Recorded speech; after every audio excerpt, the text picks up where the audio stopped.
Good morning students, welcome to my YouTube channel mathematics with Avi Garg. Students सभी का स्वागत है इस नए लेक्चर में। आज हम पढ़ेंगे एक और एलपीपी का क्वेश्चन। ठीक है, हम काफ़ी टाइम से एलपीपी पढ़ रहे हैं। फर्स्ट लेक्चर में हमने सिंपल क्वेश्चन लिया था एक एलपीपी का। ठीक है, वहाँ हमने जाना था स्लैक वेरिएबल, सरप्लस वेरिएबल के बारे में। नेक्स्ट लेक्चर में हमने आर्टिफिशियल वेरिएबल को जाना। ठीक है, फिर हमने अनबाउंडेड सॉल्यूशन को जाना कि कैसे सिंप्लेक्स मेथड से जब क्वेश्चन करते हैं, एलपीपी सॉल्व करते हैं, तो हम कैसे बताते हैं कि ये अनबाउंडेड सॉल्यूशन है इसका एलपीपी का या नहीं है। ठीक है, और इससे जस्ट प्रीवियस लेक्चर में हमने जाना था डीजनरेसी। ठीक है, डीजनरेसी हमने एक टर्म पढ़ी थी, तो मैंने आपको बताया था डीजनरेसी के दो केस होते हैं। एक केस हम पढ़ चुके हैं, यदि आप लोगों ने वो नहीं पढ़ा है तो प्लीज़ डिस्क्रिप्शन बॉक्स में लिंक है, वहाँ से देख लीजिए। ठीक है, और आज हम एक और केस पढ़ेंगे डीजनरेसी का। तो फर्स्ट केस में हमने क्या पढ़ा था, हमने आपको बताया था जो भी हम इनिशियल बेसिस लेते हैं स्टार्टिंग में, ठीक है, उसमें बेसिक जो वेरिएबल है आपका, यदि उसकी वैल्यू 0 है तो हम वहाँ पर कहते हैं ये जो आपका कंडीशन है ये है डीजनरेसी की कंडीशन। ठीक है, और आज जो हम पढ़ने वाले हैं, तो हमने आपको बताया था ना दो केस है, तो फर्स्ट केस हो चुका है। सेकंड केस क्या होगा स्टूडेंट्स, जो हम मिनिमम रेशियो निकालते हैं डिपार्टिंग वेक्टर के लिए, जो मिनिमम रेशियो निकालते हैं, उसमें कई बार क्या होता है दो वैल्यू सेम आ जाती हैं आपकी, मिनिमम हम पता नहीं पाते कि कौन सा वाला ले। जैसे कि समझिए अल्फ़ा 1 और अल्फ़ा 2 दो के लिए आ गई, तो अल्फ़ा 1 को डिपार्ट कराएं या फिर अल्फ़ा 2 को डिपार्ट कराएं, तो डिसाइड नहीं कर पाते, तो इसे ही बोलते हैं डीजनरेसी का सेकंड केस। तो आज हम जानेंगे अगर ऐसी कंडीशन आ जाती है तो क्वेश्चन को कैसे सॉल्व करते हैं। ठीक है, तो ध्यान से देखिएगा, स्टार्ट करते हैं। आपको एलपीपी दिया है मैक्सिमाइजेशन का। ठीक है, z = 9x1 प्लस 9x2। ठीक है, 9x1 प्लस 9x2 कंस्ट्रेंट दिए हैं such that x1 plus 4x2 less than equal to 8 और x1 plus 2x2 less than equal to 4। और रेस्ट्रिक्शन नॉन नेगेटिव रेस्ट्रिक्शन दिए हैं x1 x2 greater than equal to 0। तो देखिए स्टार्ट करते हैं सॉल्यूशन। सबसे पहले हमारा क्या काम होता है, सबसे फर्स्ट काम हमारा क्या है, जब सिंपलेक्स मेथड से एलपीपी को सॉल्व करते हैं, हमारा फर्स्ट काम होता है जो आपका ऑब्जेक्टिव फंक्शन है उसको मैक्सिमम में चेंज करना। मिनिमम में तो है नहीं यहाँ, अगर मिनिमम में होता तो -z हम निकालते, वो मैक्सिमाइजेशन हो जाता। तो यहाँ मैक्सिमम में ही दिया है तो कुछ भी नहीं करना है। ठीक है, बात आती है कंस्ट्रेंट पे, तो कंस्ट्रेंट में लेस देन दिया है दोनों में ही, तो हमें यहाँ स्लैक यूज़ करेंगे सरप्लस। तो हमने आपको बताया था कि जब हमारे पास लेस देन की कंडीशन होती है, रटने की बात नहीं है, समझाया भी था ना। देखिए यहाँ पर आपको क्या लग रहा है, यहाँ पर ये वाला टर्म आपका कम दिया हुआ है, लेस देन दिया हुआ है ना इससे, तो यानी कि कुछ ना कुछ ऐड कर दो तो क्या हो जाएगा, इक्वल हो जाएंगे। ठीक है, तो ऐड करने वाले वेरिएबल को हम कहते हैं स्लैक वेरिएबल। ठीक है, तो यहाँ पर हम दो स्लैक वेरिएबल x3 और x4 इंट्रोड्यूस कराते हैं। किस तरह से कराएंगे, देखिए introducing slack variables x3 and x4। ठीक है, x3 एंड x4 आपने दो सिलेक्ट वेरिएबल इंट्रोड्यूस कराएं, तो आपके पास यहाँ लेस देन जो है वो इक्वलिटी में चेंज हो जाएगा, तो आपके पास क्या हो जाएंगे कंस्ट्रेंट। ठीक, देखिए x3 and 4 in the given restriction, given constraint बोलिए रेस्ट्रिक्शन बोलिए एक चीज़ है, बता चुके हैं ये हम आपको पहले। देखिए आपके पास क्या हो जाएगा यहाँ पर, maximization z = 9x1 plus 9x2 such that x1 plus 4x2 plus x3, ठीक है, इक्वल टू क्या है 8 और 2x2 plus x4 equal to 4। ठीक है, हमने इक्वलिटी में चेंज कर लिया है इनइक्वलिटीज़ को, रेस्ट्रिक्शन लिख देते हैं x1 x2 x3 और x4 greater than equal to 0 है। ठीक है, चलो इक्वलिटी में भी चेंज कर लिया। अब सेकंड काम क्या आता है, अब आता है एक आइडेंटिटी मैट्रिक्स ढूंढनी है, वो बिल्कुल मिल रही है यहाँ, समझ आया कैसे मिल रही है। आप कोफिशिएंट मैट्रिक्स बनाइए यहाँ पर, अभी तक तो स्टूडेंट्स आप लोगों को आ जाना चाहिए। बिना मैट्रिक्स बनाए स्टूडेंट्स देखने की कोशिश कीजिए, यहाँ पर x3 का कोफिशिएंट 1 है, यहाँ पर 0 है, तो फर्स्ट क्या आ गया 1 0, और यहाँ पर नेक्स्ट कॉलम क्या आएगा, यहाँ पर 1 और ऊपर 0, तो मिल गई ना आइडेंटिटी मैट्रिक्स।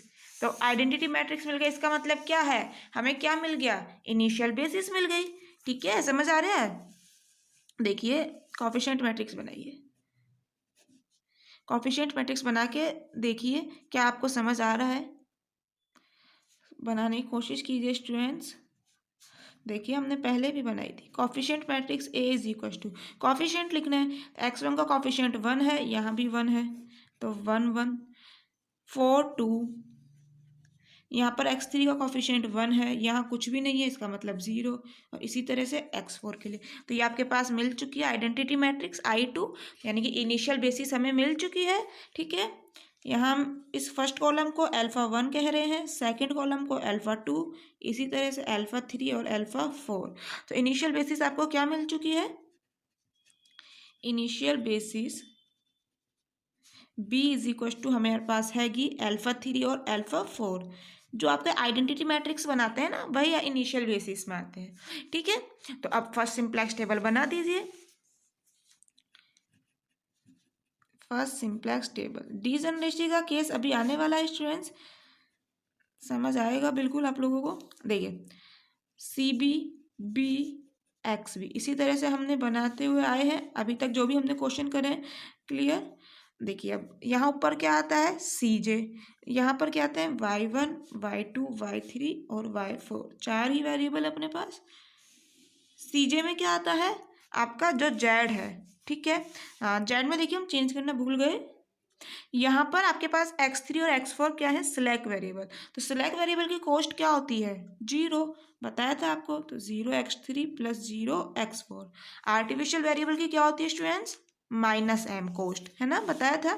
तो यहाँ पर कॉस्ट लिख दीजिए 9900, 9900। ठीक है, अब देखिए बेसिस में क्या है, α3 और α4, तो α3 और α4 इनके रेस्पेक्ट में यहाँ क्या आ जाएगा, x3 और x4 आपका। CB लिखिए, CB में क्या आता है, बेसिस की कॉस्ट, बेसिस में क्या है α3 और α4, दोनों के रेस्पेक्ट में कॉस्ट 0 0 है। ठीक है, नेक्स्ट क्या लिखना है हमें, B की एंट्री। B क्या होता है, B आपके पास ये वाली वैल्यूज 8 और 4। ठीक है, यहाँ पर क्या आना है, यहाँ आपको एक कंप्लीट मैट्रिक्स लिख देनी है, 1 4 1 0। ठीक है, 1 2 0 1। अब क्या निकालना होता है स्टूडेंट्स, अब हमें निकालना होता है ZJ माइनस CJ। ZJ क्या होता है, इसका इससे मल्टीप्लाई करिए, फिर प्लस कर दीजिए इसका इससे मल्टीप्लाई, तो 0 ही आना है। ठीक है, तो 0 में से CJ माइनस करना है, तो -9 गया तो -9 बचा। ठीक है, यहाँ भी देखिए 0 आ रहा है, इन दोनों का मल्टीप्लाई, तो 0 बचा ZJ। ठीक है, 0 में से 9 गया, -9। ZJ हम पहले अच्छे से निकालना सीख चुके हैं स्टूडेंट्स प्रीवियस लेक्चर्स में। प्लीज़ आप उन लोगों को, उन लेक्चर्स को देखिए जिन्होंने नहीं देखा है। ठीक है, तो 0 × 1 0 प्लस 0 × 0 0, तो 0 में से 0 गए 0। इसी तरह से यहाँ भी 0 आ रहा है आपके पास। अब हमें क्या देखना होता है, यहाँ हमें देखना होता है मोस्ट नेगेटिव। ठीक है, तो अरे ऐसा कैसे हो सकता है, sorry student, sorry, I am so sorry, यहाँ आपका 3 है, आई एम सॉरी स्टूडेंट्स, यहाँ आपका 3 है। ठीक है, इसे आप चेंज कर लीजिए, क्वेश्चन में आपका 3 है यहाँ। ठीक है, तो यहाँ पर आपके पास चेंज कर लीजिए, 9 की जगह क्या है 3। ठीक है, तो यहाँ पर आपके पास आएगा -3। सॉरी स्टूडेंट्स, मिस्टेक हो गई। ठीक है, अब हमें क्या देखना होता है, मोस्ट नेगेटिव। तो हमने आपको बताया था किस तरह से देखते हैं। मैं आपसे ये नहीं कह रही यहाँ कि -3 छोटा होता है -9 से, बिल्कुल -9 कम है -3 से। ठीक है, -9 बिल्कुल लेस देन है -3 से। बट स्टूडेंट्स यहाँ हमें मोस्ट नेगेटिव देखना है, मोस्ट नेगेटिव। तो यहाँ आप साइन को भूल जाइए, मुझे बताइए 3 बड़ा है 9, 9 बड़ा है, तो बस यही मोस्ट नेगेटिव है। ठीक है, आगे देखिए, मोस्ट नेगेटिव का पता लगने से हमें क्या पता लगता है, एंट्रिंग वेक्टर के बारे में। यहाँ से हम देख पा रहे हैं y2। ठीक है, α2 क्या हो गया, एंट्रिंग वेक्टर। अब बात आती है डिपार्टिंग वेक्टर की, अब आएगा, अब ध्यान से देखिएगा। देखिए डिपार्टिंग वेक्टर के लिए निकालना होता है मिनिमम रेशियो। ठीक है, मिनिमम रेशियो कैसे निकालते हैं, क्या फॉर्मूला था, XBI अपॉन वाई आई के। आई क्या बता रहा है यहाँ? रो को। ठीक है, रो, ये फर्स्ट रो, ये सेकंड रो। वाई आई के साथ यहाँ कंडीशन क्या होती है कि ये ग्रेटर देन जीरो वालों के लिए निकलता है, कभी भी equal to zero less than zero के लिए नहीं निकलता है। Clear? Minimum of X B I क्या है? 8। ठीक है, वाई आई के क्या है यहाँ पर? 4। तो 8/4 कॉमा 4/2, 4 दूनी 8, 2 दूनी 4, 2, मिनिमम 2 आ गया। ठीक है, अब 2 ये वाला लें या फिर 2 ये वाला लें, यहाँ समझ नहीं आ रहा, तो बस इसे ही कहते हैं डिजनरेसी का केस। ठीक है, यहाँ आपके पास 2 आ रहे हैं डिपार्टिंग वेक्टर, लेकिन ऐसा कोई ना एक ही तो लोगे, किसी को भी ऐसा कोई ना दोनों को ही बाहर फेंक दोगे, एंट्री तो एक कर रहा है। ठीक है, तो एक को हमें डिपार्ट कराना है, तो बस इसे ही बोलते हैं स्टूडेंट्स डिजनरेसी का केस। ठीक है, तो इस कंडीशन में हमें क्या करना होता है, ध्यान से सुनिएगा। जब ऐसा हो जाता है स्टूडेंट्स, तो आप लोगों की जो ये बेसिस बन रही होती है ना, जो आपकी आइडेंटिटी मैट्रिक्स होती है, इसे को बिल्कुल उठा के यहाँ पर पुट कर देना है। मतलब देखिए, टेबल बनाते हैं हम, जब समझ आएगा आपको। सेकंड सिंप्लेक्स टेबल बनाते हैं। ठीक है, कुछ भी नहीं, आपका आइडेंटिटी मैट्रिक्स है ना, उसकी आपको स्थान परिवर्तन कर देना है, मतलब कुछ भी नहीं, इसका प्लेस चेंज कर देना है, इसको यहाँ से उठा के यहाँ पे रखना है। ठीक है, देखो ये आपका सी बी है, बी है, एक्स बी, ये सब एज इट इज आएंगे, इनमें कोई चेंज नहीं है। ये आपका सी जे हो गया 3 9। ठीक है, इनमें भी चेंज आएगा, इनमें भी चेंज आएगा, बिकॉज हम यह एंट्रीज चेंज कर रहे हैं। देखिए मैंने क्या बोला, इसे उठा के यहाँ लिख देना है, तो y3 और y4 को यहाँ लिख देना है। ठीक है, और ये y1 y2 को इधर रख देना है, y1 और ये आपका y2। ठीक है, अगर 3 का होता, 3x3 की इधर मैट्रिक्स बन रही होती है आपकी, तो क्या करते, इन तीनों को उठा के, y5 भी होता ना, तो इनको उठा के यहाँ रख देते, और जो इधर लिखे हुए हैं उनको यहाँ पर रख देते। ठीक है, समझ आया? बस अब यहाँ चेंज कर देना है, y3 के रिस्पेक्ट में और y4 के रिस्पेक्ट में कोस्ट क्या है?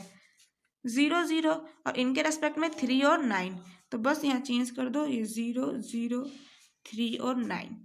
ठीक है, यहाँ पर भी चेंजेस होंगे। देखिए यहाँ पर क्या चेंज होंगे, इसे पूरे को उठा के हमें यहाँ लिखना है, तो 1 0 0 1 1 0 0 1। ठीक है, इनकी एंट्रीज भी लिख दीजिए, 1 1 4 2 1 1 4 2। ठीक है, यहाँ एज इट इज आपके पास 8 4, यहाँ x3 x4 α3 α4 और ये 0 0। ठीक है, अब दोबारा जेड जे माइनस सी जे निकालिए, कोई फर्क नहीं पड़ने वाला।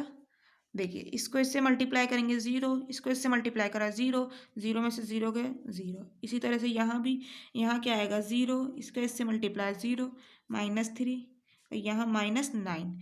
अब क्या आ रहा है आपके पास, मोस्ट नेगेटिव -9 ही है, यहाँ से हमने ये तो कह दिया कि अल्फा टू एंट्रिंग वेक्टर है। ठीक है, यही चीज़ हम यहाँ से कह देंगे। ऐसा मत सोचना ये फोर्थ कॉलम है, ये फर्स्ट कॉलम, ये सेकंड, ये थर्ड और ये फोर्थ, नहीं, आपके पास इस तरह से सोचना है। -9 आ रहा है ना नेगेटिव, तो इसके रिस्पेक्ट में वेक्टर क्या है यहाँ? अल्फा 2। ठीक है, तो अल्फा 2 एंट्रिंग हो चुका है। अब मिनिमम के लिए हमें क्या करना है, ऐसा तो नहीं ना दोबारा इसी को करेंगे। अब ध्यान से देखिएगा मिनिमम कैसे निकालते हैं। मिनिमम ऑफ आई हमें निकालना है। देखिए जो आपका ये वाला वेक्टर है, देखिए फर्स्ट कॉलम को देखना है और इस लास्ट वाले कॉलम को देखना है, यही आ रहा है ना आपका मोस्ट नेगेटिव। ठीक है, तो जो मोस्ट नेगेटिव आ रहा होता है उस कॉलम को देखिए एक तो ये कॉलम हो गया क्लियर, और आपका फर्स्ट कॉलम। ठीक है, इन दोनों का ही यूज होता है क्लियर। तो यहाँ पर देखिए आपको क्या करना होता है स्टूडेंट्स, जो आपका ये वाली वैल्यू है ना, क्या इसे हम क्या कहेंगे, y11। समझ आया इसे क्या कहेंगे, कैसे क्यों कहा y11? देखिए बताते हैं, अभी फॉर्मूला लिख लेते हैं पहले। देखो y11 का मतलब है फर्स्ट रो का फर्स्ट एलिमेंट, ये फर्स्ट रो हो गई, ये सेकंड रो हो गई, फर्स्ट रो का फर्स्ट एलिमेंट 1।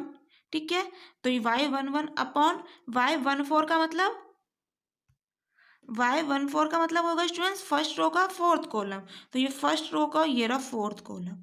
ठीक है, और सेकंड क्या है y21, तो सेकंड रो का फर्स्ट एलिमेंट, तो सेकंड रो का फर्स्ट एलिमेंट, और ये सेकंड रो का फोर्थ एलिमेंट, तो सेकेंड रो का 4th एलिमेंट। ठीक है, तो क्या आ जाएगा 1/4 कॉमा 0/2। अब क्या इसका मिनिमम बता सकते हो? 1/4 और 0/2 का, ऑब्वियसली 0 कम है, तो मिनिमम क्या आ चुका है आपके पास 0। तो मिनिमम 0 किसके कारण आया है? इसके कारण। ठीक है, ये किसके कारण आया? इसके कारण। तो बस यहाँ पर ये कहाँ जा रहा है? α4। तो यहाँ से हमने कह दिया α4 डिपार्टिंग वेक्टर है। पता लग गया डिपार्टिंग का डिसीजन कैसे करेंगे? समझ आया? देखिए, हमने यहाँ फर्स्ट कॉलम ही क्यों लिया, सेकंड क्यों नहीं लिया? अगर स्टूडेंट्स यहाँ पर भी हमारे ऐसा ही कुछ केस हो जाता, हम मिनिमम नहीं बता पाते, दोनों ही सेम आ जाते, यानी आपके पास मिनिमम रेशो यूनिक नहीं आ पाता, ये यूनिक नहीं है ना। ठीक है, अगर यही कंडीशन हमारी यहाँ भी बन रही होती फर्स्ट कॉलम को लेने के बाद, तब हम सेकंड कॉलम का यूज़ करते। ठीक है, इसी तरह से आगे करते। अगर फिर यही केस हो जाता इसी तरह से, तो फिर थर्ड कॉलम का यूज़ करते। समझ आया? यहाँ से आपको क्या करना होता है, यहाँ से आपको पहले देख लेना होता है मोस्ट नेगेटिव वाला, उसके बाद हम यहाँ पर फर्स्ट कॉलम का यूज़ करते हैं। ठीक है, इससे अगर ऐसा ही केस कुछ बन रहा होता है, सेकंड कॉलम का यूज़ करते हैं। ठीक है, समझ आया? तो यहाँ पर आपका डिसीजन हो चुका है डिपार्टिंग वेक्टर के बारे में। एंटरिंग पता है, α2 है, डिपार्टिंग पता है, अब क्या प्रॉब्लम? अब तो पुराने जैसा क्वेश्चन बन गया, तो बनाइए सिंपलेक्स टेबल, बना दीजिए स्टूडेंट्स। ठीक है, सीजे की एंट्रीज लिखिए 0039। ठीक है, यहाँ हमने इसी तरह से लिखा है y3 y4 y1 y2। अब हमें क्या करना होता है स्टूडेंट्स? यहाँ हमें एंट्रिंग पता है, डिपार्टिंग पता है, तो की एलिमेंट नहीं पता। अरे एंट्रिंग ये है, डिपार्टिंग ये है, कॉमन कहाँ आ गया? 2। ये क्या हो चुका है आपका? की एलिमेंट। इसी तरह से हमने क्वेश्चन किए थे। तो अब हमारा क्या होता है नेक्स्ट टेबल में, क्या करना होता है? की एलिमेंट को 1 बनाना होता है, कोई ना कोई ऑपरेशन लगाकर। तो ऑपरेशन लगाइए, किस तरह से सिखाया था हमने? R2 में सेकंड रो में ऑपरेशन लगा रहे हैं हम, R2/2। अरे इस वाले 2 में 2 का भाग दे दो ना, 2 में 2 का डिवाइड करोगे 1 नहीं आएगा, तो बस R2 में 2 का डिवाइड कर दिया 1 आ जाएगा। यहाँ कुछ भी एंट्रीज है कोई लेना देना नहीं, की एलिमेंट को 1 बनाना है। ठीक है, तो आपके पास यहाँ पर एंट्रीज क्या आ जाएंगी स्टूडेंट्स? देखिए 4 में 2 का डिवाइड करेंगे तो क्या आएगा 2। ठीक है, 0 में 2 का डिवाइड करा 0, 1 में 2 का डिवाइड करा 1/2, 1 में 2 का डिवाइड करा 1/2, और यहाँ 2 में 2 का डिवाइड करा तो 1। ठीक है, अब हमने सेकंड क्या बताया था आपको?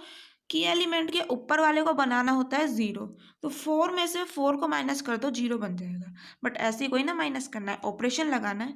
हमारे पास होता है जो आपके पास ये जो नई रो आई है ना, उसकी हेल्प से इसे 0 बनाना होता है। तो कैसे बनाओगे?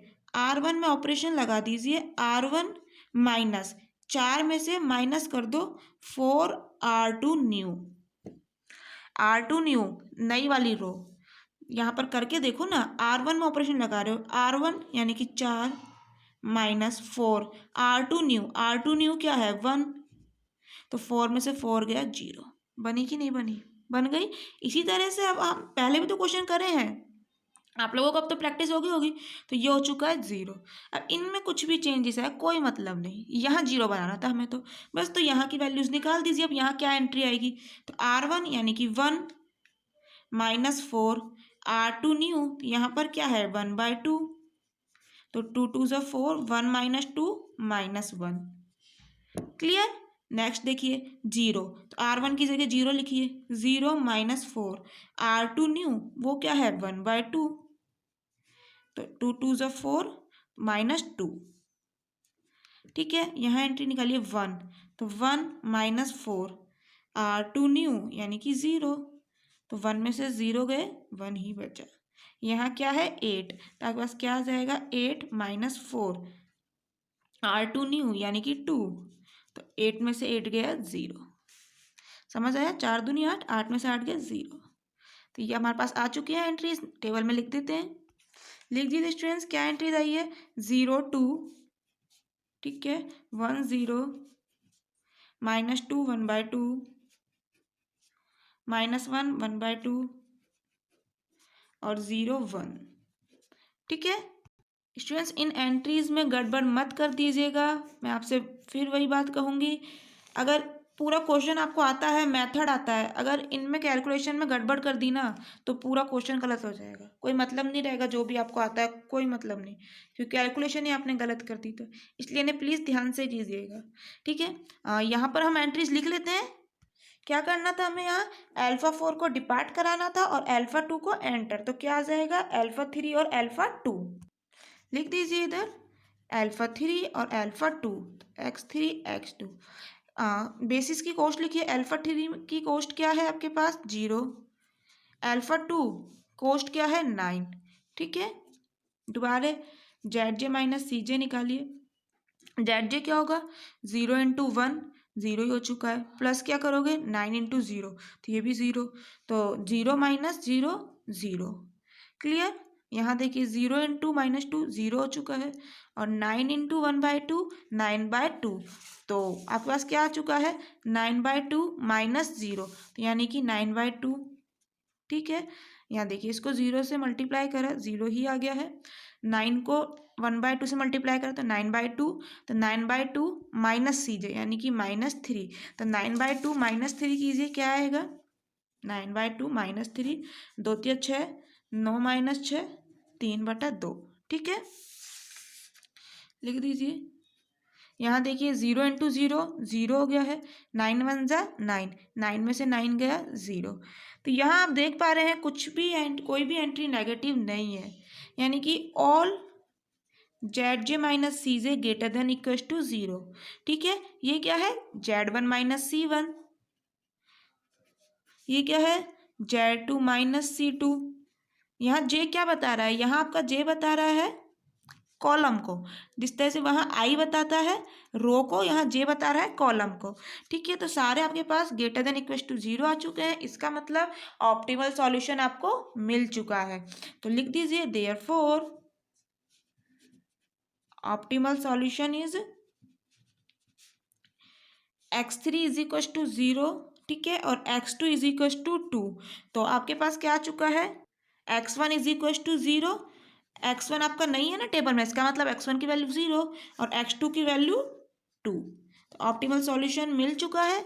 मैक्सिमम ऑफ z क्या हो जाएगा, क्या था आपके पास 3x1 प्लस 9x2 और प्लस 0x3 0x4, तो वो तो वैल्यू 0 है, ठीक है, उनको कोई मतलब नहीं लिखने से। 3x2 की वैल्यू लिख दीजिए 2, सॉरी x1 है ना, सॉरी स्टूडेंट्स, x1 की वैल्यू 0 है और 9x2 की वैल्यू 2, तो आपके पास क्या आ जाएगा 9 दूनी 18, ये आ चुका है आंसर। समझ आया, यहाँ x1 है, x1 की वैल्यू 0 है, ठीक है, और ये आपका x2, यहाँ पर वैल्यू 2 रख दी।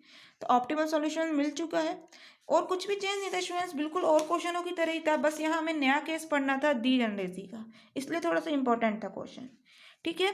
एग्जाम में आए भी हुए हैं ये क्वेश्चन, ऐसा बात नहीं है, राजस्थान यूनिवर्सिटी में 2007 में आया हुआ है, ठीक है, अच्छा क्वेश्चन है, आप लोग देख लीजिए। तो थैंक यू स्टूडेंट्स, मिलते हैं नेक्स्ट लेक्चर में कुछ और क्वेश्चन के साथ।